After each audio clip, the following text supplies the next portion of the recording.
கொடுக்கும் பொழுது நான் நல்ல விதத்துல சம்பாதித்த பொருளைத்தான் கொடுக்க வேண்டும். நானே அநியாயமாக ஒரு பொருளை சம்பாதித்து விட்டு அதை இன்னொருத்தருக்கும் கொடுத்து தானம் கொடுத்தேன்னு சொன்னால் அது தானமாகவே சேராது, உயர்ந்த தானமாக சேராது. சுமாரா வச்சுக்கலாமே தவிர என்னுடைய பாபங்கள் அது போக்கி கொடுக்குமான்னு சொல்ல முடியாது. அப்ப நான் நியாயமான முறையில் சம்பாதிக்கப்பட்ட பணமாக இருக்க வேண்டும், ஏதோ ஒரு பொருளாக இருக்க வேண்டும், அதைத்தான் தானம் கொடுக்கணும். சரி, யாருக்கு கொடுக்க வேண்டும் என்று பார்த்தால் அவருக்கு சில வரையறைகள் சொல்லப்பட்டுள்ளன. யாருக்கு தேவை இருக்கோ அவருக்குத்தான் கொடுக்கணும். எனக்கு ஒருத்தரை பிடிக்கும் என்பதற்காக தானம் கொடுத்தேன்னு சொல்ல முடியாது. அது சிறந்த பாத்திரத்தில் தானம் அல்ல. ஒரு மழை பெய்கிறதுன்னு வச்சுங்களேன், மழை பூமியில் பெய்தால்தான் பிரயோஜனம் உண்டு.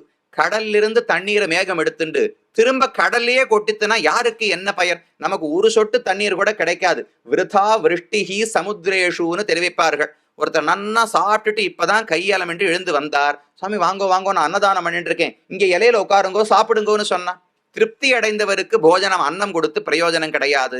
நல்ல பணங்காசு இருப்பவருக்கு தானம் கொடுத்து பிரயோஜனம் கிடையாது.